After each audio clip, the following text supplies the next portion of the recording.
also a bit different in the UAE. I mean, most of the sports lawyers here are commercial lawyers or corporate lawyers. There's not much practice dedicated to dispute resolution or anti-doping or regulatory. So from that perspective, it's very much commercially focused. A lot of work around major events, and I mean, we all know that the UAE hosts multiple international events in tennis, golf, football, all kinds of sports, really. I mean, Formula One, and all the sponsorship work with major sponsors like Etihad, Emirates Airlines being in the region. I like the topic I like the name of your talk, actually, MatchPoint. I mean, that's close to me. My sports is tennis, and we do a lot of work for tennis players. It's been announced just a few hours ago that Arina Sabalenka became the tennis ambassador of Emirates Airlines, and it's a good deal. So just to give you an idea how things work here, it's mainly commercial sponsorship, IP, structuring work related to sports across all sports, not just football. And obviously football is very big in Europe, and now we have football law. I mean, as a separate. I remember back in the day, people discussed whether sports law is a separate practice, whether it does exist. Now we have sports law, and football is not that big as in Saudi, and Saudi is now, of course, booming with the World Cup in the pipeline, but also with the National League. So from that perspective, local practice in the UAE is less focused on football. The league is fairly small, and again, it's more commercial when it comes to sponsorship, to agency practice, salaries, and less regulatory, less dispute resolution. Well, one thing, as I said, there's a lot of sports here, especially during the winter season, and we have so many events happening at the same time. So again, it's very much event-centric, around event management. There are not that many local athletes, and naturally, because the country is fairly small. Now, I mean, it's changing slightly. The UAE Olympic Committee naturalizes more, and we will have 2 athletes competing at the Winter Olympics now, soon, very soon, actually. I guess it's 30 days, 1 month from now. So one thing is, again, all kinds of events, but these are seasonal events like tennis, Formula One, golf happening here.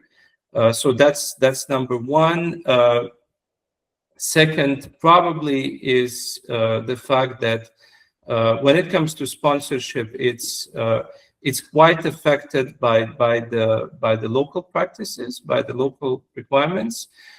For instance, betting is prohibited, unlike many other jurisdictions. It's changing also. We had first online betting company licensed at the end of last year. So there's a gaming authority now. It's called gaming, not gambling. But the first online betting license was issued. And there will be also a casino in one of the Northern Emirates in Ras Al Khaimah in 2027. So that's probably the second part. What else? I'm just trying to figure out from legal perspective what's interesting. I mean, it's quite an interesting jurisdiction when it comes to identify. I mean, it's a civil law jurisdiction to start with, despite being under British protectorate back in the day. It's a civil law jurisdiction. But at the same time, there are 2 special economic zones with the common law applied. And on the top of that, you have Sharia principles applied to certain issues. Specifics you have to consider that at the same time. Yes, it's generally fast and easy to set up business. But then you have to think about a lot of things, really, because here, unlike other jurisdictions, you need to have a license for each and every activity. So each company has a license, and it's quite different from other places, other jurisdictions, where you can pretty much do everything unless it requires a specific license for, let's say, insurance, for brokerage, for financial services. So in Dubai, it's the opposite. Every company has a license with certain license activities. So you have to know from the very beginning what kind of activities the company is planning to conduct. And based on that, the first choice is usually the first criteria, whether you do it in mainland or you do it in a free zone. If you and the borderline is usually quite obvious. I mean, if you provide the services, let's say you're a sports facility, you want to open a paddle academy, and now paddle is everywhere. I mean, Dubai it's full of paddle academies. And if you want to open a paddle academy outside a free zone, and it's geographically based outside a free zone, it must be a mainland company. I mean, there is no other way you can do it in a free zone. So free zones are also geographically defined areas within the city and within other emirates as well. So that's the first consideration. Quite a different place, and my advice is to come visit actually the UAE, and there are a lot of events, conferences for sports lawyers as well happening in the region to get a better understanding of what kind of practices is in demand, and where potentially a young lawyer or a practicing lawyer can apply his or her skills. And like I said, there is not much on dispute resolution side, not much work on anti-doping. So I would say regulatory to a certain extent, but mainly it's commercial practice around sponsorship, events, talent management, image rights, structuring leagues, and I mean, sports law is quite broad as well, right? I mean, you don't necessarily have to practice in a law firm, and it's quite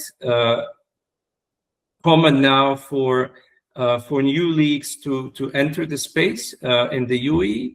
And I mean, you have to be open to all kinds of ideas. It's not, if you just focus on being in a sports law firm, well, to start with, there are very few of them, so your choice is quite narrow. But there are new leagues coming into the space in the UAE. Like now, we have Dubai Basketball, which competes at the EuroLeague, and it's a completely different format. I mean, it's a local team based here, but it plays in EuroLeague. I mean, but my point is that not necessarily you come to an existing organization, but it can be a pitch to a sports investor, to a sports entity, to establish presence in the UAE. So I mean, can have a completely different angle. I mean, you can start something which does not exist, and now UAE is getting more popular with the commercial leagues, because I mean, that's generally where the sports is moving. I mean, everyone wants to be a UFC, right? With the distinct product, with the commercial entity, with the ability to monetize it. And for instance, we have Baseball United. It's a baseball league here, purely structured as a commercial league with franchise. It's very much American type league. So UAE is quite flexible and open for this type of new entities and new formats, really. So this can be potentially, if you're a sports lawyer, pitch towards something new. But other than that, of course, there are football clubs, there are law firms. Now Saudi is also a big market, and a lot of sports lawyers are looking towards that area. Qatar also. So I mean, my advice is to consider all options, to come first to see whether you like it or not, because it's quite specific. I mean, if you come from European jurisdictions, I mean, the place is quite specific. You have to like it, and it's really important. But it's also the network, really, and the connections that you have. Well, it's you're right. I mean, it's not easy, but at the same time, I mean, the majority of lawyers and sports industry professionals practicing here are expats. So from that perspective, it really helps, and it's very international. So you can always find someone, either alumni from your university, of someone in your field, in your sports, who can introduce you or make connection. It's, like I said, it helps to come and generally meet people. I mean, it's a fairly small market, and people know each other. So if you meet someone, you can always get a good recommendation or direction to get to know someone. And of course, events. I mean, a lot of events, conferences, seminars that you can attend. I'm a bit old school, but it helps here, and it's also the Middle East. I mean, you have to be here. You have to be physically here. So my advice, if you see UAE, Dubai as the place where you want to practice, it helps to come for a bit longer period, not a few days, not just the events, but to reach out to people, to get in touch, to meet.